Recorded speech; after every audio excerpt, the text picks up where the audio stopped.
네, 안녕하세요. 네, 최경민 회계사라고 하고요.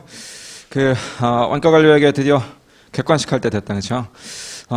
11월이에요, 벌써. 그래서 2022년도 얼마 안 남았는데 해마다 이제 연말 되면 항상 드는 생각이 있잖아요. 그죠? 연말만 되면 도대체 올 한 해 동안 내가 뭘 한 건가 싶기도 하고, 그죠?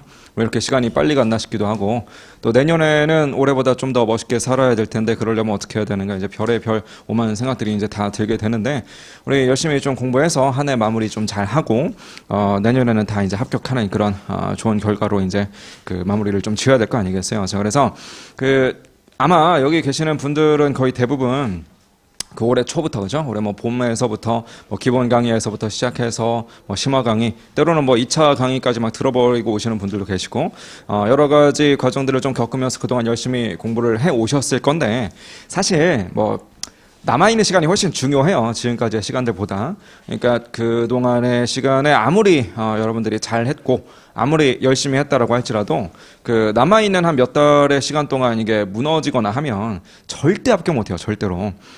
바꿔서 얘기하면 그동안 내가 조금 부족한 부분이 많이 있었던 것 같다. 약간 이렇게 느끼시고 좀 자신감이 없다라고 할지라도 남아있는 시간 동안 진짜 열심히 하면 당연히 합격할 수 있는 거잖아요. 그래서 앞으로 남아있는 시간이 훨씬 더 중요하니까 객관식 오늘 처음 시작하는 상황에서 이론 하나 더 배워가시고 이렇게 하는 것도 물론 더 중요하지만 첫날 제일 중요한 거는 아무래도 앞으로 어떻게 공부해야 될지 좀 다시 한번 좀 전의를 좀 불태우는 그런 게 제일 중요하다고 생각합니다. 그래서 오늘 개강이니까 처음에 이제 여러분들 공부하셨을 때 그 마음, 내가 반드시 세무사 합격해야 되겠다. 왜 이 바닥에 진입했었는지 그거 다시 한번 좀 떠올려 보시고, 그동안 이제 공부하면서 많이 힘들었을 건 당연히 알고 있지만 조금만 더 고생하면 되잖아요. 그래서 남은 시간 동안 그동안 했던 것보다 훨씬 더 열심히 해야 되겠다라는 그런 어떤 결의를 하는 그런 시간을 오늘 좀 다 가지셨으면 좋겠고요.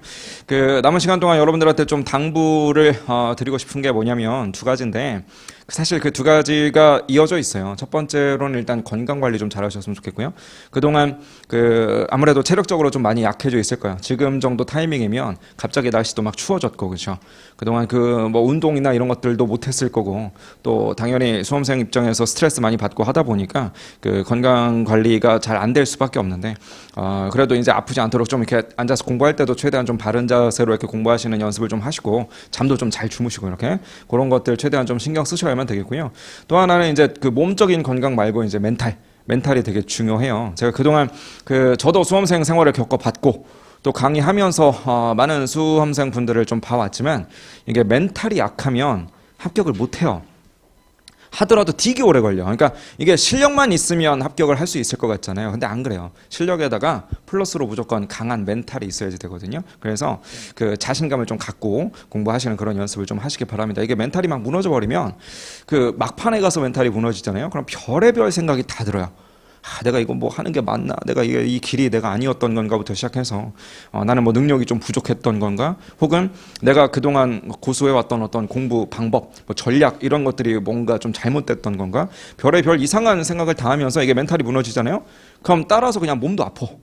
반대로 몸이 아프거나 그럼 멘탈도 같이 무너지고, 약간 이게 서로 같이 가는 그런 경향이 좀 있다 보니까 몸이든 마음이든 좀 강하게 무장하는 그런 시간이 일단 연말이니까 좀 필요할 것 같고요. 강한 몸과 강한 멘탈을 가지고 남은 시간 진짜 열심히 하셔가지고 다들 합격하자, 이런 말씀을 먼저 드리면서 객관식 강의를 좀 시작해 보도록 하겠습니다. 객관식 강의는 아마 교재는 다 지금 보니까 있으신 것 같은데, 임세진 선생님의 3판, 신판 이번에 나온 거거든요. 그래서 새로운 판으로 진행을 할 거고요. 교재를 보시면 이제 총 3권으로 구성되어 있어요. 3권 중에서 이제 하나는 해답지니까 해답지는 이제 복습하시면서 참고하시면 되겠고, 해답지는 갖고 오셔도 괜찮은데 굳이 안 갖고 오셔도 상관없어요. 저랑 어차피 같이 풀 거니까. 그래서 2권은 무조건 필수적으로 갖고 오셔야 됩니다. 이론편 교재하고 그다음에 문제편의 문제집 교재하고 이렇게 2가지는 무조건 지참해서 다니셔야 되겠고요. 당연히 이제 손으로 좀 두드려 보셔야 되겠지, 그렇죠? 그래서 계산기 갖고 오는 거 이런 것들 당연한 거니까 가지고 오시고, 지금부터는 이제 문제를 푸는 데 있어서 몇 가지 당부드리고 싶은 이야기 몇 가지 하고 나서 그다음에 본격적으로 교재를 좀 봅시다. 우리가 왜 시험에 합격하기가 어려우냐면, 우리가 이제 2마리 토끼를 같이 잡아야 되다 보니까 시험이 좀 어렵거든요. 2마리 토끼가 뭐냐면, 첫 번째로는 정확성이고요. 그 다음에 두 번째로는 속도요. 속도. 이렇게. 정확성과 스피드 이 두 마리 토끼를 다 잡아야 우리가 좋은 점수를 얻을 수가 있을 거 아니겠어요. 그죠? 문제를 정확하게 푼다. 자료를 잘 정리해가지고 출제자의 의도를 파악해가지고 맞는 정답을 딱 고른다. 이게 이제 정확하게 푸는 건데 그냥 정확하게만 풀어가지고는 합격을 못해요. 그거를 최대한 어떻게? 최대한 빨리빨리 풀어야 된다고 이렇게. 그래서 이게 사실 정확하면서도 빨리 푼다라고 하는 게 이게 둘이 어떻게 보면 좀 상충적인 관계에 있다 보니까 두 마리 토끼를 다 잡기가 쉽지가 않아요. 정확하게 풀려고 노력하다 보면 아무래도 속도는 좀 느려지기 마련인 거고 최대한 빨리 풀려고 막 노력하다 보면 정확성은 또 그만큼 떨어질 수밖에 없기 때문에 이 둘 간의 어떤 밸런스를 잘 유지하시는 거 이게 되게 중요한데 솔직한 이야기로 이거는 여러분들 시험 보는 것뿐만 아니라 그냥 모든 게 다 마찬가지예요. 그러니까 여러분들 나중에 합격하시고 나서 세무사 생활을 한다. 그럼 세무사로서 뭐 해야 되겠어요? 이제 클라이언트들의 어떤 요구를 딱 반영해가지고 뭐 세무 조정을 뭐 여러분들이 해준다든지 여러 가지 자문을 해야 될 거 아니야, 그렇죠? 그런 자문이라는 것도 당연히 뒤가 다 정해져 있거든요. 몇 월 며칠까지 무조건 결과가 나와야 돼 이렇게.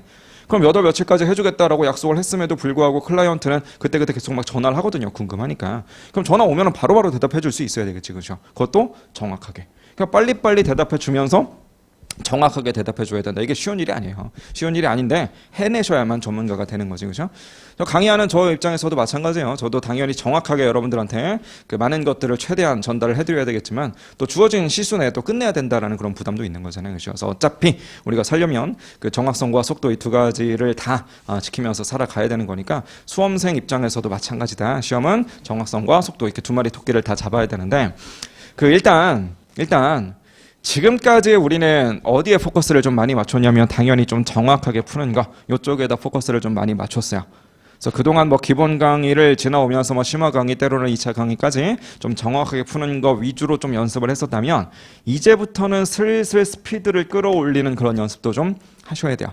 요거는 여러분들이 복습하면서도 신경을 좀 쓰셔야 될 부분이고요. 저도 강의를 하면서 어떻게 하면 문제를 빨리 풀 수 있는지 그런 요령에 대해서도 조금 최대한 설명을 드릴 테니까 그런 것들을 최대한 무한적으로 반복하셔야 돼요. 따라오셨죠, 그렇죠? 그래서 문제를 푸실 때 그냥 풀지 마시고요. 처음에 한 1회독이나 2회독 정도는 그래도 좀 꼼꼼하게 푸는 방법으로 이렇게 하셔도 좋은데 그 회독수 기준으로 뭐 한 3회독이 넘어간다든지 아니면 시기적으로 봤을 때 이제 뭐 한 12월 말 뭐 1월 초 이 정도 된다든지 그때부터는 이제 슬슬 이쪽에다가 무게 중심을 더 많이 두셔야 돼요. 나중에 이제 그 기출문제 같은 것들 하나 다운로드 받으셔가지고 혹은 뭐 모의고사 문제집 같은 거 시중에도 많이 나와 있잖아요, 그죠? 그래서 그런 것들 이용해가지고 그 시간 맞춰가지고요. 실제 시험 그 몇 분 보는지 그런 것들 뭐 Q&A 사이트 들어가면 충분히 알 수 있잖아요, 그죠? 그래서 시간 딱 맞춰가지고 한번 풀어보세요. 한번 해봐야 돼. 한번 해보면 어떤 생각이 드느냐면 이게 말이 되나 싶어요. 이 정도 수의 문제를 이렇게 많은 문제를 고작 이 정도 시간을 줘놓고서 나한테 이걸 다 풀라고? 이게 말이 안 되는구나 라는 걸 느끼게 돼요. 그래서 정말 말이 안 된다 싶을 정도로 시간이 되게 많이 부족하거든요. 시간이 엄청 부족하니까 결국 우리는 뭘 해야 되느냐? 선택과 집중 이런 걸 해야 돼요. 그러니까 안 풀 문제들은 과감하게 안 풀어야 돼요. 그러니까 스피드를 올리려면 어떻게 해야 되느냐면 한 문제 한 문제를 풀 때 막 계산기를 빨리 두드리고 문제 자료를 빨리 파악해서 빨리빨리 결론 내고 이것도 물론 중요한데 그건 못지않게 중요한 건 뭐냐면 내가 풀 수 있는 문제가 무엇인지 이거는 그냥 아예 쳐다보지도 않고 그냥 제껴버려야 되는 문제는 무엇인지 그런 것들을 그냥 딱 보자마자 우리가 판단할 수 있는 선구안 그런 것들이 되게 중요합니다. 그래서 객관식 강의를 들을 때 여러분들이 좀 주안점을 두셔야 되는 것은 그 선구안 기르는 거 그래서 문제 푸는 스피드를 빨리빨리 올리는 거 그런 것들에 좀 주안점을 두셔야 되는데 그거는 일단은 제가 최대한 도와드릴 거야. 어떻게 도와드릴 거냐면 우리 객관식 교재를 이제 풀면서 여러분들이 느끼시겠지만 그 뭐 문제집 편 봐봤자 뭐 그렇게 두꺼운 교재는 아니잖아요. 한 요 정도니까 그렇게 두껍진 않은데도 불구하고 요 안에 딱 한번 보세요. 지금 보면 이 문제 수가 엄청나게 많이 들어있어요. 이 안에 다 세보지는 않았지만 한 몇백 문제 될 거라고 이렇게. 그럼 요 문제를 우리가 처음부터 끝까지 주어진 실수 동안 다 풀 수 있느냐? 물리적으로도 일단 불가능하고요. 설령 물리적으로 실수가 충분하게 잡혀있다라고 할지라도 다 풀 이유가 없어요. 왜 그러냐면 실전에서 어차피 다 건드리고 나오지 못하니까. 그래서 저는 강의하면서 어떻게 해드릴 거냐면 여러분들이 시험장에서 요 정도 수준의 문제, 뭐 요 정도 난이도의 문제라면 건드려야 된다 싶은 것들 그런 것들만 해드릴 거야. 그 말인즉슨 너무 어렵거나 아니면은 뭐 너무 어렵지 않더라도 푸는 데 있어서 이런 유형의 문제는 시간이 너무 오래 걸린다라든지 혹은 뭐 출제 비중이 되게 떨어져서 이런 것들은 뭐 한 10년에 한 번꼴로 나온다든지 그런 것들은 제가 아예 그냥 뒤도 안 돌아보고 쿨하게 그냥 넘어갈 거야. 그럼 제가 수업 때 안 건드려 드린 문제들은 여러분들도 볼 필요가 없어요. 무슨 말인지 아시겠죠? 그래서 나는 남들보다 좀 앞서가야 되겠다 싶어서 여기 있는 문제들 제가 풀어드리지도 않았는데 그런 것들 막 풀려고 노력하실 필요 전혀 없고요. 그럴 시간 있으면 차라리 저랑 같이 푼 문제들을 한 번 더 푸세요. 뭔 말인지 아시겠죠? 그래서 모든 문제들은 반복해야 돼요. 이 스피드를 올릴 수 있는 또 하나의 방법은 뭐냐면 선별 작업이 끝났으면 선별한 그 문제들을 최대한 빠르게 풀어야 되는데 그 문제들을 최대한 빠르게 풀려면 어떻게 해야 되느냐면 머리로 막 한참 생각한 다음에 손이 나가면 안 돼요. 손이 먼저 나가서 막 풀고 있어야 돼. 그러려면은 이 비슷한 유형의 문제를 최대한 반복해서 자주자주 풀어봤어야만 되겠죠. 그래서 내가 자주 풀어봤던 그 문제 나왔네? 그럼 오케이, 나 이거부터. 뭐 이런 식으로 손이 알아서 반응하는 그런 단계까지 가야 되기 때문에 회독수, 반복 횟수 이런 것들 되게 많이 늘리셔야 되거든요. 그래서 정리해보면 문제 최대한 선별해 드릴 테니까 선별되어진 문제들을 어떻게? 최대한 반복해서 자주자주 풀어볼 것, 그거를 조금 당부 드릴게요. 뭔 말인지 아시겠죠? 그 다음에 문제를 푸실 때요, 가급적이면 그냥 막 아무데나 이렇게 끄적거리지 마시고. 그러니까 무슨 얘기냐면 우리 뭐 예를 들어서 문제를 풀기 위해서 연습지 같은 것들을 따로 쓰실 거 아니겠어요? 그렇죠? 그럼 그 연습지에다가 어떤 분들은 문제 풀 때 보면 그냥 여기다가 찔끔 계산하고 여기다 찔끔 계산하고 여기다 찔끔 계산하고 이런 식으로 하시는 분들이 계시거든요. 그렇죠? 근데 그렇게 하면 그 문제 한 문제는 잘 풀 수 있는데 이 체계가 잘 안 잡혀요. 체계가 잘 안 잡히니까 무슨 막 2차 답안지 작성하듯이 막 기승전결해서 쭉 쓰고 이렇게까지는 못 하더라도 그래도 최대한 좀 이렇게 1번 문제 요만큼 쓰고 뭐 2번 문제 뭐 요만큼 쓰고 이런 식으로 그런 식으로 좀 자료 정리하는 그런 연습을 좀 하셔야만 이게 딱 되고 나면은 한 3회독 4회독쯤 넘어가면 굳이 이 중에서 이런 말들은 안 써도 되겠구나, 이런 것들을 굳이 내가 이렇게 펜으로 쓰고 할 필요 없이 그냥 계산기만으로 하면 되겠구나, 혹은 그냥 문제 자료에서 그냥 밑줄 긋기만 하면 끝나는구나 라는 것들이 한 3, 4회독쯤 넘어가면 그때부터 대충 이렇게 알아지거든요. 그래서 그런 체계를 좀 잡는 연습을 처음에 좀 하셔야 돼요. 무슨 말인지 이해되시죠? 자, 그래서 일단 제가 문제 건드리는 것은 크게 두 종류가 있을 거예요. 첫 번째는 저랑 같이 푸는 문제가 있을 거고, 두 번째는 시간 관계상 좀 겹치는 문제들은 제가 못 풀어드리는데 그래도 문제에다가 체크해놓고 복습할 때 풀어보세요 라고 하는 문제들이 있을 거예요. 그래서 수업 들으면서 그런 문제들은 다 체크하세요. 저랑 같이 풀었던 문제들 당연히 체크하시고, 풀어보세요 라고 말씀드린 문제들 당연히 체크하시고, 그래서 복습하실 때는 체크되어 있는 문제들만 최대한 자주자주 돌리시면 돼요. 무슨 말인지 아시겠죠? 자, 뭐 그 정도로 보도록 하고요. 일단 교재 좀 봅시다. 이론편을 보든 문제집을 보든 뭐 아무거나 보시면 되는데 그 앞에 부분을 좀 보시면 출제 경향이 나와요. 출제 경향. 그래서 우리 1차 시험에서 뭐가 나오는지 그 정도는 좀 들여다보고 시작합시다. 출제 경향. 출제 경향 나오는 부분 뭐 문제집에도 있을 거고 이론편에도 있을 건데 아무데나 한번 펼쳐보세요. 펼쳐보시면 1장부터 뭐 한 16장까지 총 16개 챕터로 구성이 되어 있는데 2003년에서부터 2022년까지 어떤 챕터에서 어떤 문제가 몇 문제나 나왔는지 그런 것들이 쭉 정리가 되어 있네요. 그렇죠? 쭉 오른쪽에 있는 합계 기준으로 보면 되겠다. 그렇죠? 합계 기준으로 어떤 애가 제일 중요했었는지 지금 한번 구경해 보세요. 어떤 애가 중요했었는지 기본 강의에서 들었던 거 뭐 심하나 2차 강의에서 들었던 거 이런 것들 한번 떠올려 보시면서 이런 것들 중요하다고 하더니 진짜로 많이 나오는구나 이런 것들 한번 들여다보시면 되겠죠. 어떤 게 제일 많이 나와요? 딱 보니까 역시 CVP가 제일 많이 나오네. 그렇죠? CVP가 진짜 압도적으로 좀 많이 나오는 것 같고요. 그 9장에 있는 단기 특수 의사결정 이것도 엄청나다. 그렇죠? 그래서 결국은 8장하고 9장 이거 두 개 합치면 지금 한 70개가 넘으니까 전체의 뭐 거의 한 3분의 1, 4분의 1 정도를 지금 차지하고 있는 그런 수준이거든요. 그렇죠? 그래서 결국은 이 8장, 9장에 조금 주력을 해야 되겠구나 이런 느낌이 좀 드는 것 같고요. 그거 못지않게 아무래도 이제 역시나 종합원가 계산이라든지 뭐 2장의 개별원가 계산 이것도 많아 보이는데 2장에 있는 이 이야기는 그 보조부문 관련된 이야기랑 개별원가 관련된 이야기랑 이걸 좀 합쳐놓다 보니까 더 많아 보이기는 하거든요. 근데 어쨌든 간에 이것도 되게 주제가 자주 기출이 되는 그런 주제구나. 또 4장과 5장에 있는 연산품과 부산물, 그 다음에 변동원가 계산 이런 것도 정말 많이 나온다라는 것을 느낄 수가 있고요. 역시나 표준원가 계산 이런 것들도 되게 많이 나오네. 그 의외로 되게 많이 나오는 게 마지막 챕터 있죠. 16장 전략적 원가 관리 이런 것들도 21문제나 나왔어요. 근데 요 21문제는 거의 대부분 말문제긴 해서 요 말문제는 나중에 제가 따로 한번 좀 잡아 드릴 건데 대충 뭐 요런 주제들이 되게 많이 나오니까 요쪽에다가 좀 집중을 해야 되겠다. 반대로 이런 주제들은 솔직히 거의 안 나오는구나 싶은 것들도 좀 몇 개 보이네. 그죠? 10장에 보시면 자본 예산 이거 그동안 한 4번 정도 나온 것 같고요. 11장에 있는 불확실성의 의사결정 이것도 그동안 한 4번 정도 나온 것 같아요. 그죠? 근데 요 두 챕터들 가운데서 10장에 있는 자본 예산은요. 다른 주제들하고 아예 컨셉 자체가 좀 달라요. 그러니까 우리 그 원가 관리 회계는 거의 대부분이 다 약간 좀 단기적으로 보거든요. 특히나 관리 회계가 단기적인 의사결정을 많이 다뤄요. 단기적인 거, 그냥 1년 내에 다 해결이 되는 거. 근데 여기서 말하는 이 자본 예산이라고 하는 것만 유일하게 좀 장기거든요. 그래서 단기다 장기다라고 하는 게 왜 중요하냐면 일단 장기로 넘어가 버리면 어떤 개념이 들어올 수밖에 없냐면 현재 가치 이런 개념이 좀 들어올 거 아니야, 그렇죠? 그래서 다른 주제들하고 약간 좀 동떨어져 있어요. 동떨어져 있다는 얘기는 무슨 얘기냐면 우리가 10장을 네 문제 그동안 네 문제가 출제한 게 고작인데 그 녀석이라도 대비하려고 자본 예산을 봤을 때 우리가 좀 누려볼 수 있는 효과가 좀 드물게 나오지만 그래도 그 문제를 맞출 수 있게 해준다. 이거는 좀 미미할 것 같고요. 네 번밖에 출제가 안 됐으니까 그거 말고 자본 예산을 내가 공부하면 다른 주제를 이해하는 데 조금 도움이 되는 게 있다. 그럼 제가 자본 예산을 해드릴 건데 얘만 혼자 장기이다 보니까 전혀 다른 주제들하고 시너지가 없어요. 없다는 얘기는 무슨 얘기냐? 그냥 자본 예산 이런 거는 제끼는 게 낫다는 거지. 그래서 10장은 제가 안 해드릴 겁니다. 여러분들도 보지 마세요 그냥. 하지만 11장은 해드릴 거야. 11장도 똑같이 4번밖에 출제가 안 됐거든요.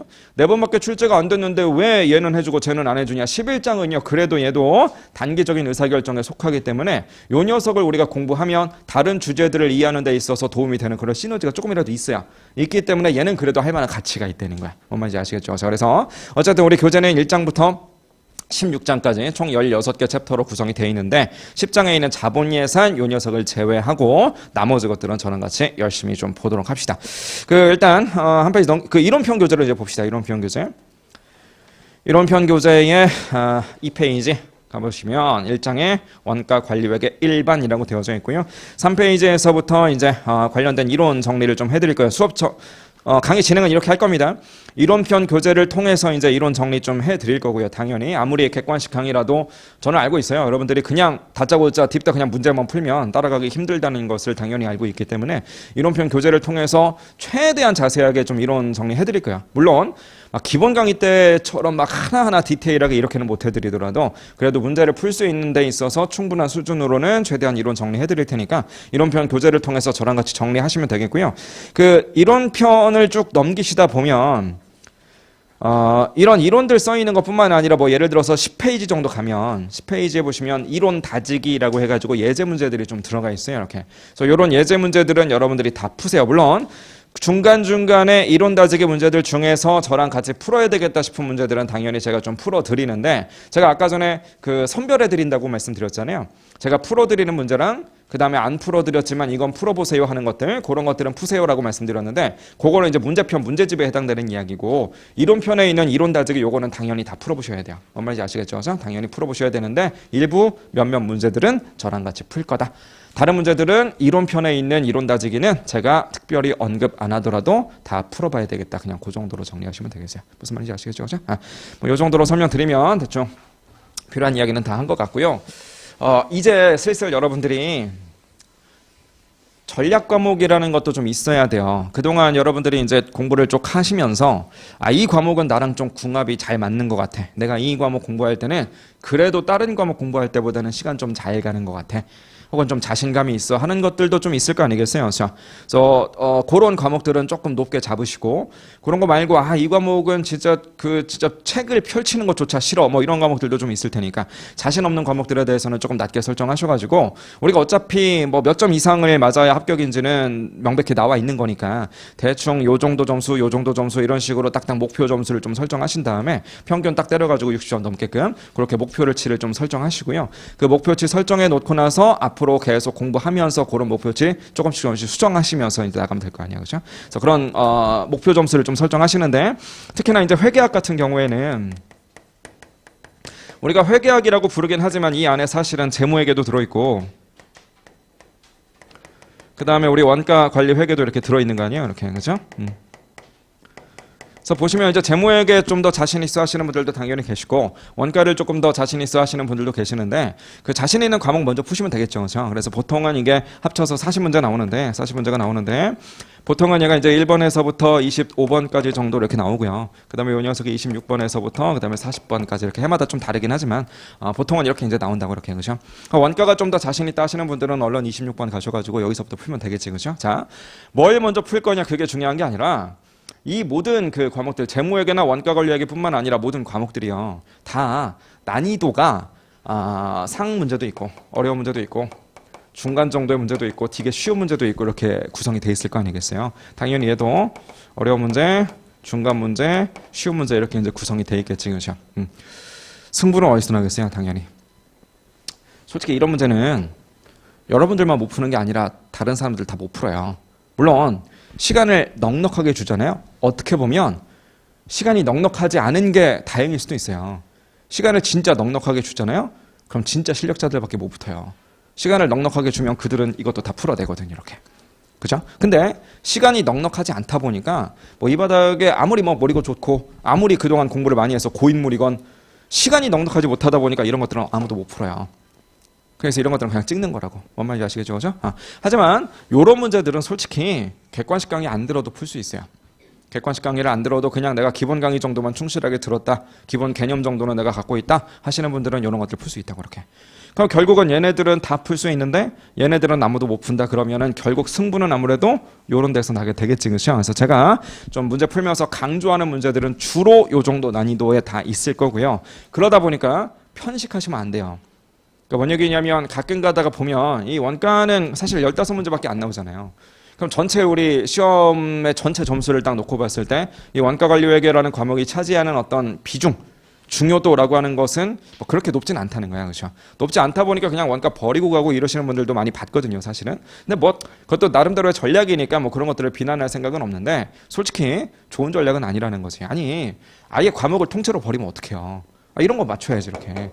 얘를 다 버린다라는 얘기는 이걸 다 맞추겠다는 뜻인데 이거 한 문제를 풀기 위해서 시간을 투입하느니 이런 애들 두 문제 푸는 게 훨씬 나은 거잖아. 뭔 말인지 아시겠죠? 그래서 내가 아무리 재무회계 쪽에 좀 더 자신이 있다. 이건 다른 과목도 마찬가지예요. 어차피 한 타이밍 안에 한 과목만 보는 게 아니라 여러 과목을 같이 보다 보니까 그런 전략을 잘 짜셔야 된다는 거예요. 내가 아무리 특정한 과목이 자신이 있고 다른 과목은 조금 자신이 없고 할지라도 그래도 아무리 자신이 없어도 이런 것들은 최대한 맞춰야죠. 이렇게. 그죠? 그래서 그런 식으로 조금 우리가 잘하는 걸 키우는 거 이런 것도 물론 중요하지만 그 못해가지고 이것 때문에 빵꾸 난다 하는 것들이 없게끔 최대한 좀 메꾸는 거 그런 전략으로 가시는 게 1차 때는 훨씬 더 좋은 거야. 무슨 말인지 아시겠죠? 그죠?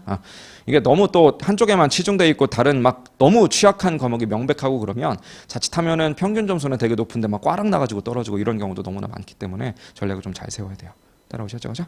자, 여튼 이론 편 교재를 보면서 우리 간단하게 이론 정리 한번 해봅시다. 지금 이제 3페이지 관련된 이야기를 좀 해볼 건데요. 이론 편의 3페이지.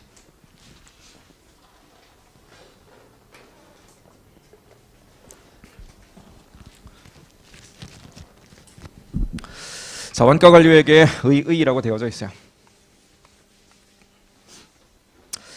자, 위쪽에는 이제 원가회계가 보이고요. 밑에 쪽에는 관리회계가 보이는데 관리회계는 솔직히 별로 할 말 없어요. 관리회계는 그냥 두 가지만 우리가 기억하면 됩니다. 두 가지를 배우는 건데 첫 번째로는 밑에 있는 그 의사결정, 그 다음에 두 번째로는 우측에 보시면 통제해놓고 괄호 안에 성과평가라고 되어 있는 그 두 가지. 그래서 관리회계는 결국 두 가지다. 관리회계는 첫 번째 의사결정 어떻게 할 것이냐, 두 번째로는 성과평가를 어떻게 할 것이냐. 요 두 가지 배우는 거다. 요 정도만 기억하시면 돼요. 그래서 나중에 이제 어차피 관리회계는 좀 뒤에 가서 배울 거니까 관리회계 공부할 적에 지금 내가 공부하고 있는 이 내용이 무엇 때문인지, 목적이 무엇인지, 의사결정하는 걸 목적으로 이 내용을 배우고 있는 건지 아니면 성과평가에 활용할 목적으로 지금 이 내용을 배우고 있는 건지 그런 것들 구분을 좀 잘 하셔야만 문제에서 이런 자료가 왜 있는지 이런 것들을 해석할 수가 있거든요. 그래서 요거냐 요거냐 그 정도 구분하는 것만 할 줄 아시면 돼서 이 관리회계 관련된 이야기는 별로 할 말도 없는 데다가 나중에 가서 자세하게 합시다. 지금은 이제 원가회계 이야기를 좀 하고 싶은데 그 원가회계는 역시나 주된 목적이 뭐냐라고 하면 오른쪽에 동그라미에 보시니까 제품의 원가를 계산하는 것, 이게 원가회계의 주된 목적이래요. 그래놓고서 제품의 원가 계산 방법 해놓고 밑에 보시면 우리가 아까 전에 기출, 출제, 경향 여기에서 봤었던 여러 가지 원가 계산 내용들이 쭉 소개가 되고 있는 것이죠. 요게 이제 우리가 그동안 뭐 기본반이나 신반반을 거쳐서 공부했던 그런 내용들이니까 얘들 한번 정리를 좀 해보도록 합시다. 자, 결국 제조기업이야, 제조기업. 그죠? 그 원가를 계산하는 데 있어서 상기업은 별로 할 얘기가 없다는 거지. 상기업은 어차피 우리가 만드는 게 아니라 사갖고 오면 그만이니까 사갖고 올 때 돈 얼마 줬어요? 이게 그냥 원가인 거지 뭐 더 이상 할 얘기가 없는 거잖아요. 그래서 상기업 이야기를 하지 않고 우리는 제조기업 이야기를 할 건데 그럼 뭘 제조할 거냐에 따라서 원가를 계산하는 방식도 살짝 다를 수밖에 없다는 거지. 그렇죠? 자, 원가를 계산하는 데 있어서 도대체 우리의 생산 형태, 제조 형태가 어떻게 생겨 있느냐에 따라 크게는 개별 원가 계산으로 원가를 계산해야 될 때도 있고 때로는 종합 원가 계산을 적용해서 원가를 계산해야 되는 그런 경우도 있더라는 거죠. 자, 구분 한번 해봅시다. 자, 우리는 원가 회계에서 어떤 아이들을 배웠었냐면 개별 원가 계산과 종합 원가 계산이라는 걸 배웠었는데 얘네 둘의 구분은 뭐야? 뭐에서 차이가 나는 건가요? 얘네들은 이 개별 원가 계산이라는 것은 말 그대로 개별적으로 원가를 계산하자는 거잖아요. 그렇죠? 그 왜 개별적으로 따로따로 원가를 계산할 수밖에 없냐면 내가 만든 제품들이 넓은 의미로 보면 같은 카테고리 안에 있지만 사실 세부적으로 보면 서로 다르다라는 거죠. 즉 무슨 얘기냐면 개별 원가 계산에서 문제 낼 때 제일 많이 쓰는 게 조선업이거든요. 조선업 배 만드는 회사. 배 만드는 회사에서 우리가 뭘 만들었냐면 여객선도 만들고 화물선도 만들고 그 다음에 유조선도 만들었다는 거지. 배를 3대 만들었다고 칩시다. 1년 동안. 1년 동안 배를 3대 만들었는데 다 해서 300원 들어갔대요. 야, 배를 3대 만들었는데 300원 썼으면 배 하나에 그냥 100원이라고 하면 되는 거 아니야? 라고 말할 수가 없다는 거죠. 왜냐하면 크게 보면 배라고 하는 면에서는 똑같은 거지만 그 안에서 사실 서로 다른 거잖아요. 여객선이랑 화물선이랑 유조선은 서로 다르니까 같은 배이긴 해도 원가를 계산할 때는 하나하나 따로따로 계산할 수밖에 없다는 거지. 그렇죠? 그래서 따로 계산한다라고 해서 우리는 개별 원가 계산 이렇게 부르는 거야. 되셨죠? 무슨 말인지. 그렇죠? 하지만 배를 만드는 게 아니라 제가 손에 들고 있는 이런 분필을 만든다라고 하면 이 분필은 어차피 다 똑같이 생겼잖아요. 그렇죠? 똑같이 생겼으니까 똑같이 생겨먹은 이러한 분필을 대량으로 막 찍어내는 회사에서 쓰는 그런 기법이 바로 종합원가 계산이라는 거지. 즉 똑같은 공정에다가 똑같은 재료를 집어넣고 똑같은 제품들이 막 나왔다면 그 제품이 예를 들어서 100만 개를 생산했는데 다 해서 원가가 1000만 원 들어갔으니까 제품 하나당 10원짜리인가 보다 이렇게 말해도 되는 거잖아요. 그렇죠? 즉 다 모아서 퉁쳐서 계산한다라고 해서 그냥 우리는 종합 원가 계산 이렇게 부르자는 거지. 그죠? 그래서 제조 형태에 따라서 내가 어떻게 생겨먹은 제품을 만들고 있느냐에 따라서 때로는 개별 원가 계산으로 때로는 종합 원가 계산으로 원가를 계산하자. 그죠? 그래서 얘네 둘은 이렇게 좀 구분이 된다. 다만 이제 이런 경우가 좀 있을 수 있어요. 우리도 똑같은 하나의 재료를 똑같은 공정에다 넣었어. 그럼 재료도 하나고 공정도 하나니까 제품도 똑같이 생긴 애들이 막 대량으로 찍혀서 나올 줄 알았는데 제품은 여러 종류가 나오더래요. 그럼 우리는 어떻게 하지? 그러면 그때 쓸 수 있는 방법이 바로 결합원가 계산이라는 거죠. 이 종합원가 계산이랑 비슷한데 살짝 파생되어서 나오는 것을 우리는 바로 결합원가 계산이라고 해요. 자, 여기까지 한번 정리해 봅시다. 자, 개별원가 계산은요. 이쪽에다 떨어뜨려서 쓸게요. 자, 어떤 재료가 있어요. A라고 하는 재료를 첫 번째 작업 넘버 1에다가 이렇게 한번 집어넣어 봤다는 거죠. 이렇게 어떤 재료를 첫 번째 작업에다 집어넣어 봤어요. 그랬더니 뭐가 나오느냐? 그랬더니 A라는 제품이 나와요. 이렇게. 자, 반면에 이번엔 B라고 하는 이 재료를 두 번째 작업 넘버 2 여기에다가 한번 집어넣어 본 거야. 이렇게.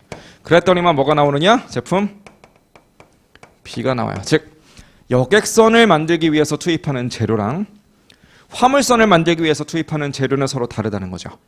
여객선을 만들기 위해서 내가 하는 작업과 화물선을 만들기 위해서 하는 작업은 서로 다르니까 당연히 다른 재료를 다른 작업에다 돌렸으니까 다른 제품이 나온다. 요럴 때 얘네들의 원가를 어떻게 계산할 거냐? 이게 바로 개별 원가 계산이라는 거지. 이렇게. 무슨 말인지 아시겠죠? 그죠? 자, 근데 우리 회사는 어떠냐면 그냥 재료가 하나밖에 없다는 거예요. 이렇게 하나의 재료를 첫 번째 공정에다가 이렇게 집어넣고요. 보통 이제 공정 하나 가지고 안 끝날 수도 있으니까 요게 연속적으로 해서 두 번째 공정에다가 또 집어넣을 수도 있어요. 이렇게 두 번째 공정에다 이렇게.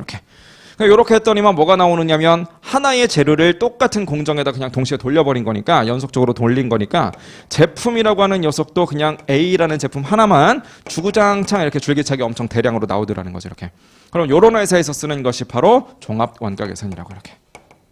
종합 원가 계산 이렇게. 뭔 말인지 아시겠죠? 자, 근데 이 종합 원가 계산이랑 똑같이 어떤 하나의 재료를 동일한 공정에다가 공정 1번에다가 이렇게 쓱 집어넣었어요. 이렇게. 그랬으면 당연히 뭐 공정 하나를 거치든 두 개를 거치든 똑같은 제품만 나와야 되는데 제품이 갑자기 두 개가 되더라는 거예요. 그래서 이렇게 제품이 A가 되고 그 다음에 제품이 B가 되고 이런 식으로. 분명히 같은 재료를 같은 공정에다가 돌렸는데 제품이 두 개 이상이 나오는 이런 케이스들도 있다는 거죠. 뭐가 있어요? 원유를 정제 공정에다가 집어넣었더니 휘발유도 나오고 경유도 나오더라. 그죠? 그럼 결국은 여기까지는 종합원가 계산이랑 똑같이 가지만 종합원가 계산의 논리를 그대로 활용할 수가 없을 거 아니겠어요? 자, 그래서 종합원가 계산에서 살짝 파생돼서 조금 다르게 원가 계산하는 방법이 바로 결합 원가 계산이라는 거죠. 이렇게. 우리 교재에서는 연산품과 부산물의 원가 계산 이렇게 표현하고 있는 거고. 이해되시죠? 자, 그럼 지금 이거 정리해 드리면서 여러분들이 처음 듣는 이야기는 아닐 거예요. 이런 말들을. 분명히 제가 이제 이런 이야기들은 기본 강의에서도 한번 했었기 때문에 또 2차 강의에서도 하기 때문에 아마 이런 이야기들을 처음 듣는 건 아닐 텐데 여러분들은 이걸 받아들이면서 그냥 어떻게 하셨으면 좋겠냐면 그래 내가 저런 거 배웠었지 요 정도에서 끝나지 말고 각 주제마다 이슈가 되는 것들이 좀 있었잖아요. 그죠? 개별 원가 계산에서는 뭐가 이슈가 됐었어요? 그냥 요 녀석의 원가를 계산한다. 요 녀석의 원가를 계산한다. 근데 따로따로 해야 된다. 그거 말고 뭐가 이슈가 될 수밖에 없냐면 그래도 이 와중에 공통적으로 쓰는 원가들이 있을 거거든요. 이렇게. 즉 작업 1번이랑 작업 2번을 공통으로 관리 감독하는 어떤 감독자가 있더라는 거야. 그럼 그 감독자한테 주는 인건비 이거는 A 건지 B 건지 알 수가 없는 거잖아요. 그렇죠? 그럼 그런 아이들을 우리가 추적이 불가능하다 이렇게 부르는 거고 추적이 불가능한 그런 원가들은 제조 간접 원가다라고 해서 따로 관리한 다음에 걔네들은 추적이 안 되니까 어떻게 하자? 배부를 하자. 요게 이제 포인트가 되는 거죠. 그죠? 종합원가 계산은 뭐가 포인트가 됐었냐면 종합원가 계산은 논리만 놓고 보면 세상 쉬워요. 그냥 제품이 똑같은 게 대량으로 찍혀져 나오는데 10,000개 정도 나온 거야. 근데 다 해서 돈을 여기서 10만 원 썼대. 그럼 한 개당 10원짜리죠 뭐. 세상 쉬운 건데 문제가 되는 건 뭐냐면 이게 공정이라는 건 결국은 컨베이어 벨트 같은 그런 느낌이다 보니까 어떤 애들은 끝까지 다 만들었는데 어떤 애들은 아직까지도 컨베이어 벨트 위에 올라가 있더라는 거죠. 즉 아직 미완성인 그런 제공품들이 존재할 수 있으니까 그런 경우에는 결국에 가서는 똑같은 제품이 되겠지만 어떤 녀석은 완성도가 100%인데 어떤 녀석은 완성도가 뭐 한 50%밖에 안 되고 서로 간에 이게 완성도가 다르다 보니까 그냥 엠빵 칠 수가 없는 그런 문제가 발생한다는 거야. 그래서 섣불리 그냥 엠빵 칠 게 아니라 완성도를 반영한 새로운 어떤 수량의 개념을 하나 창출해낸 다음에 그 수량을 가지고 엠빵을 치자라는 거죠. 그럼 새로운 수량의 개념, 그 녀석을 우리는 뭐라고 불렀었느냐면 완성품 환산량이라고 불렀던 거고 그 완성품 환산량을 이용해서 엠빵 치는 그런 구조를 총 5가지 단계로 나눠놓은 게 우리가 종합원가 계산에서 썼던 5단계법이었던 거지. 되셨죠? 무슨 말이지? 그죠? 자, 결합원가 계산에서는 어떤 이슈가 있었느냐? 여기서 재료비 들어갔고 이 공정 작업하면서 여러 가지 가공비 들어갔을 거 아니겠어요? 그럼 요 단에서 들어간 그 원가들은 결국은 예거 아니면 예건데 예건지 알 수가 없잖아요. 공통으로 쓴 거니까. 그래서 결론적으로 결합원가 계산에서도 예건지 우리가 알 수가 없다 보니까 다 배부할 수밖에 없는데 그럼 뭘 기준으로 배부할 거냐라는 게 이슈가 되겠지. 그럼 뭘 기준으로 배부할 거냐라는 방법을 총 4가지로 나눠놨어요. 그 4가지가 뭐 있었는지를 지금 한번 머릿속으로 떠올려 보시고 잘 떠오르면 다행이고 잘 안 떠오르면 내가 나중에 가서 이런 것들 다시는 안 까먹게 공부해야 되겠구나 이렇게 다시 한번 마음을 다지시면 돼요. 이렇게 뭔 말인지 아시겠죠? 그죠? 자, 어쨌든 제조 형태에 따라서 우리 개별원가 계산과 종합원가 계산 여기서 싸잡아서 우리 결합원가 계산까지 잠깐 들여다봤습니다. 자, 근데 지금 우리가 구분한 저 3가지 원가 계산 방법은 단순히 내가 뭐 만드는 회사냐 어떤 방식으로 만드는 회사냐 이제 그 정도만 좀 들여다본 거고요.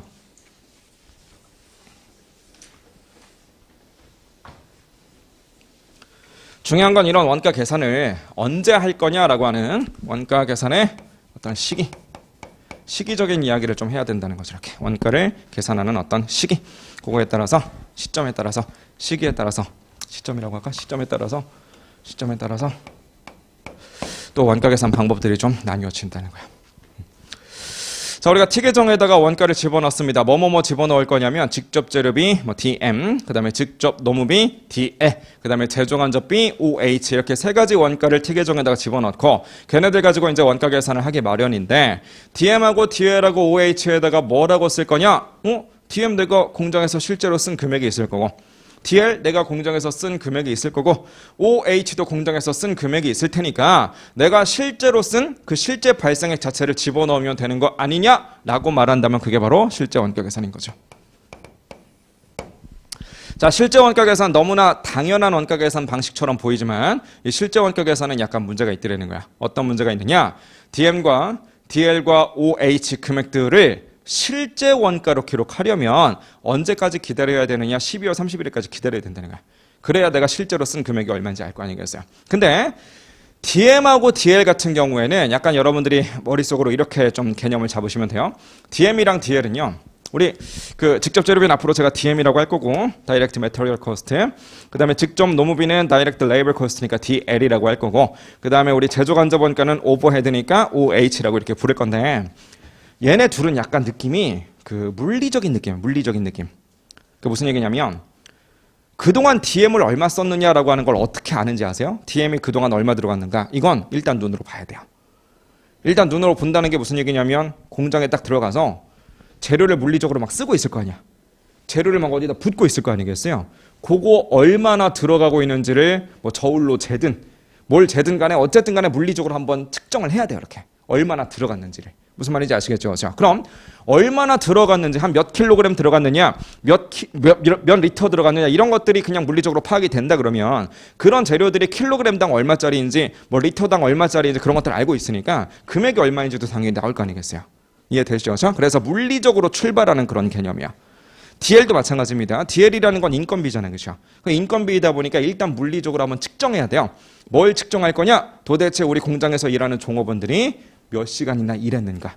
그럼 일한 거에 비례해서 시급을 주는 거니까 몇 시간 일했는지 근태 관리 이런 것들을 좀 해봐야만 DL 금액이 얼마인지를 알겠죠. 뭔 말인지 아시겠죠? 자, 얘네 둘은 약간 물리적인 측정에서 출발하는 그런 개념이다 보니까 바꿔 말하면 얘네 둘은 굳이 12월 31일까지 기다리지 않더라도 기중에도 실제로 얼마 썼는지를 알 수가 있어요. 그러니까 뭔 얘기냐면 만약에 지금이 한 3월 5일 정도밖에 안 됐어. 한 3월 5일 정도밖에 안 됐으니까 결산하려면 아직 멀었죠. 하지만 1월 1일부터 3월 5일까지 그동안 우리가 도대체 몇 킬로그램이나 썼는가, 그동안 몇 시간씩이나 일을 시켰는가, 이런 것들은 다 기록하고 있기 때문에 거기다가 그냥 단가만 잘 반영하면 그동안 내가 실제로 쓴 DM이 얼마인지, 실제로 쓴 DL이 얼마인지 이런 것들 충분히 알 수 있다는 거죠.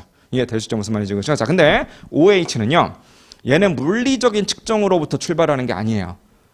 제조간접원가 중에서 가장 좀 비중 큰 것 중에 하나가 감가상각비인데, 지금 우리가 앉아있는 이 강의실이 예를 들어서 공장 건물이다라고 쳐봅시다. 그럼 이놈의 공장 건물 감가상각 해야 될 거 아니에요.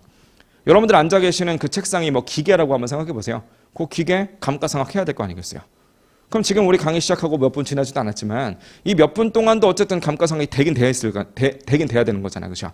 그럼 도대체 지금까지 감가상각이 얼마나 되었느냐, 물리적으로 보이세요? 감가상각 얼마나 됐는지. 즉 뭔가 물리적으로 딱 봤을 때 이 정도가 감가상각 됐으니까 금액이 요만큼이구나, 그런 개념이 아니라 그냥 연말에 가서 한꺼번에 뭐 정액법이면 정액법, 정률법이면 정률법, 뭔가 우리 약속에 따라서 계산기 두드리는 그런 개념이라는 거지. 이해되셨죠? 자, 그래서 얘네 둘은 약간 물리적인 측정을 기반으로 하는데 얘는 그냥 계산기 두드리는 거예요. 그러다 보니까 이 친구는 필수적으로 기말 결산이 필요합니다. 기말 결산이 필요하다 보니까 요 금액이 실제로 얼마가 발생했는가라는 걸 알려면 무조건 연말까지 기다려야지 돼요. 그럼 얘네 둘은 연말까지 기다리지 않더라도 기중의 숫자를 알 수가 있는데 얘는 기중에는 숫자를 절대로 알 수가 없다고. 그럼 아까 전에 우리가 원가회계 다 배운 다음에 관리회계 배운다. 왜 관리회계를 나중에 배우느냐면 관리회계는 의사결정과 성과평가라면서요. 그럼 의사결정할 때도 원가 알아야 될 거 아니야. 성과평가할 때도 당연히 원가를 알아야 성과평가를 하든지 말든지 하죠. 그렇죠? 자, 의사결정한다고 쳐보세요. 그놈의 의사결정 누가 할 거냐면 사장님이 할 건데, 사장님이 의사결정을 연말까지 기다렸다가 무조건 할 거냐? 아니거든요. 중간에도 뭔가 의사결정 할 게 되게 많거든. 그럼 중간중간에도 당연히 숫자가 나와야 되는데 기 중에는 얘네 둘만 숫자가 나와 있고 얘는 안 나온다고 그랬잖아요. 그렇죠? 그러다 보니까 의사결정하려면 요 놈에 대해서도 뭔가 예상치라도 하나 들어가 있어야 된다는 거지. 그래서 얘네 둘은 실제를 쓰되 얘는 예상치로 넣자 라고 했던 원가계산 방법을 우리는 정상원가계산이라고 불렀던 거죠. 그죠? 그래서 여기를 정상원가계산. 이렇게. 그럼 정상원가 계산을 한번 적용해봤더니 DM이건 DL이건 OH건 전부 다 우리 DM하고 DL은 실제로를 집어넣더라도 OH는 우리가 예상치로 집어넣어놨어요. 그럼 제조간접원가에 대해서 뭔가 이렇게 예상치를 쓱 집어넣어놓고 티계정을 돌리다 보니까 이게 기 중에도 숫자를 알고 싶어서 예상치를 집어넣었던 것 뿐인데 예상치를 집어넣었더니만 또 다른 좋은 점이 하나 있더라는 거야. 어떤 좋은 점이 있느냐? 결국 연말에 가면 이 금액도 실제 금액이 탁 튀어나올 텐데 그 실제로 발생한 금액과 내가 기존에 예상치로 잡고 있었던 그 금액 간의 어떤 차이가 당연히 생길 거 아니겠어요. 얘네 둘이 완벽하게 똑같을 일은 없겠지. 아무리 우리가 예상을 잘했어도. 그럼 차이가 딱 나면 예상보다 원가가 많이 나왔네? 원가를 낭비했구나.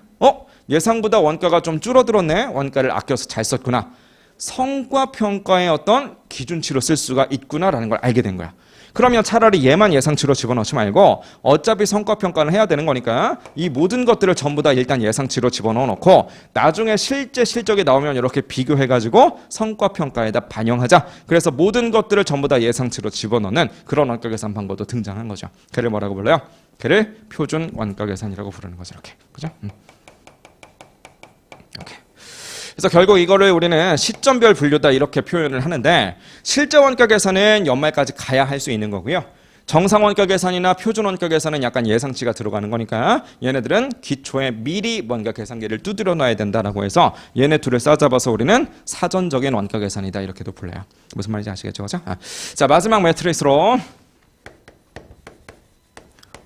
마지막 매트릭스는 우리 원가의 범위입니다. 정확히 말하면 이제 제품 원가의 범위인 거지. 제품 원가의 범위. 자, 한번 들여다 볼게요. 자, 우리 제공품 계정이 이렇게 있어요. 제공품 저는 이제 work in process니까 WIP라고 쓸 거고요. 제품은 앞으로 이렇게 한글로 제품 쓰려면 오래 걸리니까 저는 finished good이다라고 해서 FG라고만 이렇게 쓰고 말 거예요, 그냥. 자, 둘 다 기초는 없다고 칠게요. 기초는 없어. 둘 다 기초는 없어요. 자, 여기서 단계 생산하면서 DM도 발생하고 DL도 발생하고 VOH도 발생하고 FOH도 발생했어요. 변동 제조간접비, 그 다음에 고정 제조간접비. 저는 variable의 V, fixed의 F를 써서 이렇게 쓸게요, 앞으로. 그죠? 자, 그러면 이런 금액들을 막 달아놨어요, 이렇게. 이런 금액들을. 막 달아놓으면 그 중에 완성된 거, 미완성된 거. 완성된 건 다시 넘어가서 팔린 거, 안 팔린 거 이렇게 갈 거 아니겠어요? 근데 가장 관심 많은 부분 중에 하나가 어디냐면 바로 이 부분이라고, 이 부분. 이게 뭐예요? 이게 매출원가겠지, 그죠? 이 매출원가에 우리가 관심을 좀 가져야 되는 건 무슨 얘기냐면 이 매출원가만이 유일하게 손익계산서에 들어가는 그런 부분이거든요, 그죠? 요 금액만 손익계산서에 들어가는 금액이다 보니까 요 금액이 크냐 작냐에 따라서 우리 올 한 해에 이익이 크냐 작냐 이런 것들이 다 결정된다고요. 그래서 요 부분에도 아무래도 신경을 좀 많이 쓰게 돼 있는데 봅시다. 요런 아이들을 다 공통적으로 묶어서 우리가 뭐라고 부를 거냐면 제조원가라고 불러요. 제조원가, 그죠? 공장에서 제품을 제조하느라고 발생된 그런 원가들이니까. 그럼 이런 제조원가들은 뭐 하다가 발생했느냐? 지금 제조하다가 발생했으니까 제조했다? 즉 생산을 많이 하면 할수록 원가도 많이 발생하고 생산을 적게 하면 할수록 제조원가도 덜 발생할 수밖에 없다는 거지. 즉 여기 있는 이 금액들은요 다 생산량 베이스로 돌아가게 돼 있어요. 따라오셨죠? 자, 그래서 이 금액들을 도대체 어떻게 계산할 건가요? 라고 한다면 일단 생산량이 필요하고요. 거기다가 한 개당 단가가 얼마냐? 이렇게 곱해주면 된다는 거죠. 이렇게. 그죠? 자, 얘도 마찬가지로 생산량이라고 하는 게 필요할 것이고 거기다가 한 개당 단가라는 게 얼마냐? 이렇게 계산하셔야 됩니다. 근데 잘 보시면 제가 DM하고 DL하고 VOH를 따로 묶어놨고 그 다음에 FOH는 별도로 하나로 빼놨잖아요. 제가 왜 그랬어요? 얘만 유일하게 고정비니까. DM이랑 DL이랑 VOH는 다 변동비지만 요 녀석만 유일하게 고정비이다 보니까 일단 둘을 따로따로만 분석을 해보자고요. 자, 근데 얘네들이 T계정을 막 탑니다. 이렇게. T계정을 타다 보면 결국은 요 녀석한테 관심이 가장 많다라고 말씀을 드렸는데 요 안에도 어차피 DM도 있고 DL도 있고 VOH도 있고 일반적으로는 FOH 같이 있을 거 아니겠어요. 자, 그럼 요 금액이 얼마냐, 요 금액이 얼마냐, 얘가 얼마냐, 얘가 얼마냐 얘네들을 다 더해주면 그것을 우리는 매출 원가라고 부를 텐데 그놈의 매출 원가를 계산할 적에 위에 있는 요 녀석들 그 다음에 밑에 있는 요 녀석 변동비랑 고정비를 따로 나누어서 좀 보자면 아까 저 녀석들은 내가 진짜로 공장에서 쓴 금액 즉 발생한 금액이 얼마냐라는 것을 계산하고 있었으니까 생산량 베이스로 계산했었는데 얘네들은 지금 매출 원가니까 팔려버린 게 궁금한 거거든요. 그럼 당연히 얘네들한테는 수량을 뭘 걸어야 되겠어요? 수량 당연히 판매 수량을 걸어야 되겠지. 즉 얘도 우리 판매량에다가 단가가 얼마냐. 얘도 마찬가지 판매량에다가 고정비 단가가 얼마냐 이런 식으로 가셔야 된다는 거지. 이해되시죠? 무슨 말인지. 그렇죠? 자, 근데 이런 상황에서 작년이랑 올해를 비교해 봤더니만 판매량은 똑같더라는 거야. 이렇게. 판매량은 전혀 변하지 않았어.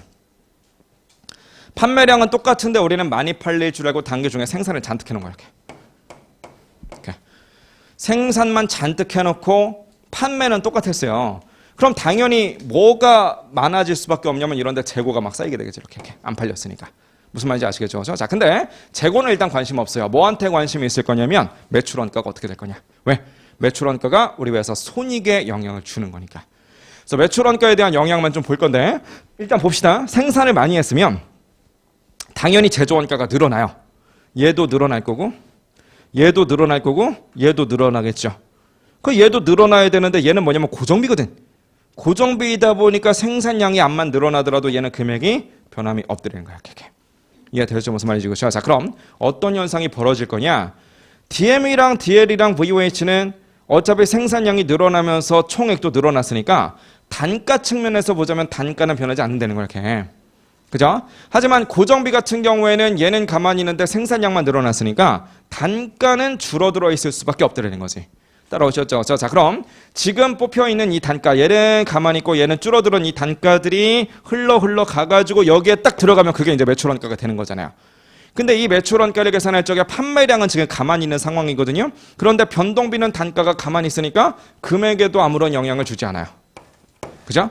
그런데 고정비 같은 경우에는 판매량 가만히 있는 상태인데 지금 저쪽에서 단가 처음에 뽑을 적에 단가가 줄어들어 버렸다는 거지. 단가가 줄어버리니까 결국은 이 금액 자체도 줄어버리게 될 테고 다른 애들 다 가만히 있어도 고정비는 이 전체 금액이 줄어들어 버렸으니까 결론적으로는 우리가 얘네들 다 4개를 더한 것을 매출원가라고 하는데 매출원가 금액 자체가 줄어버릴 거 아니겠어요?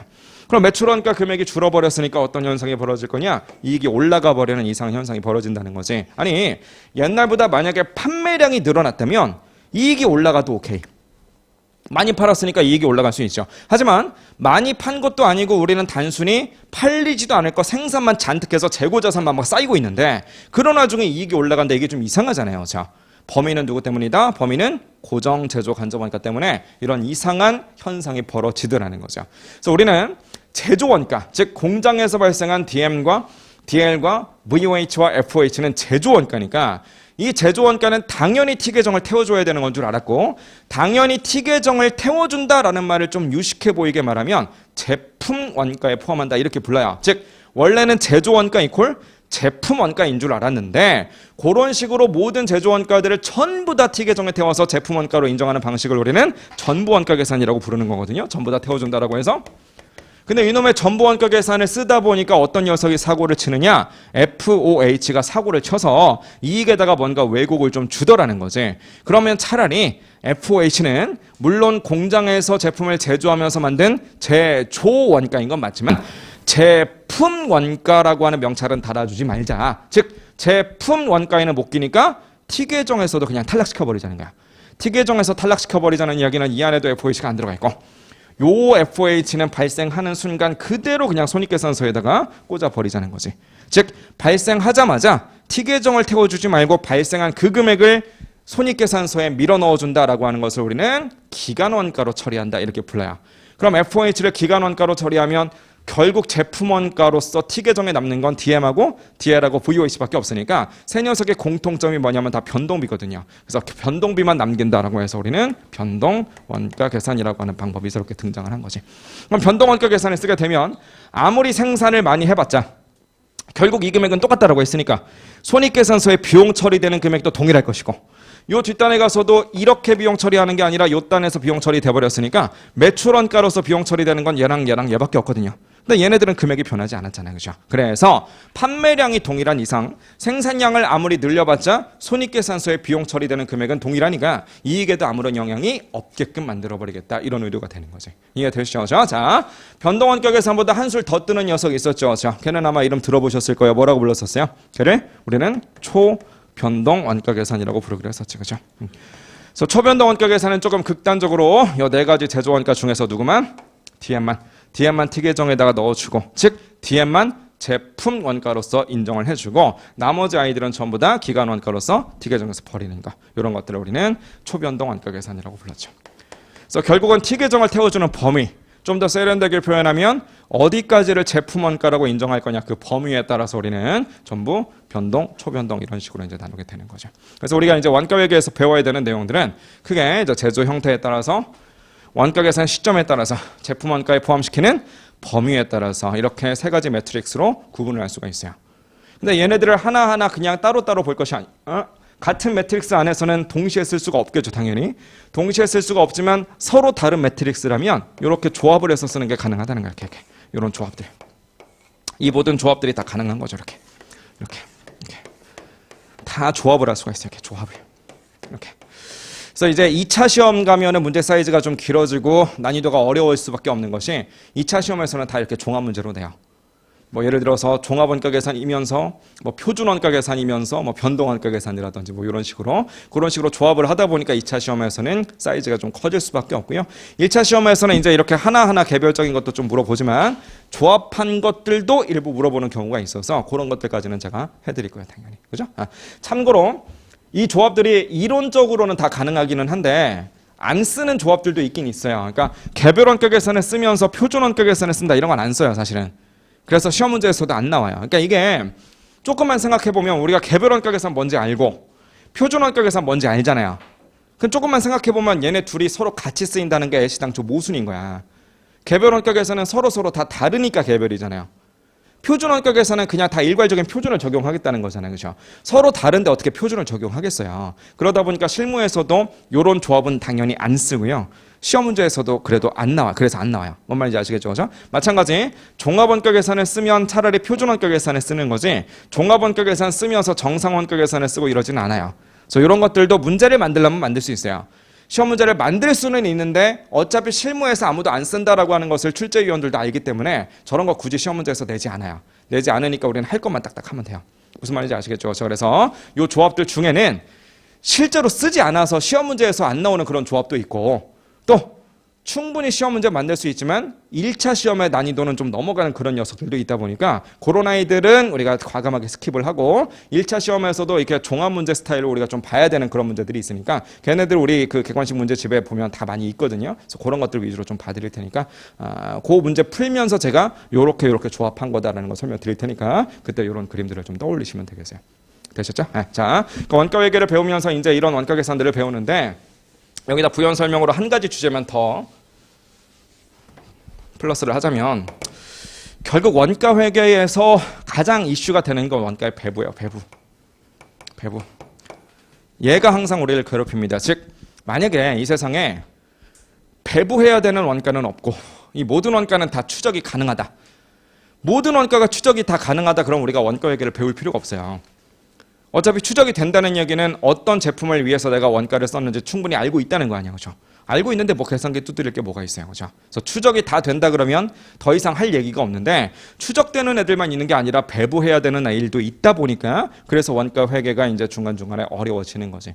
그래서 결론적으로 이 원가 회계의 꽃은 결국 이 배부인데 그래서 이 배부라고 하는 이 개념에 포커스를 맞추어서 문제를 만들어 버리는 그런 주제들도 있죠. 대표적으로 뭐가 있을 거냐면 보조 부문.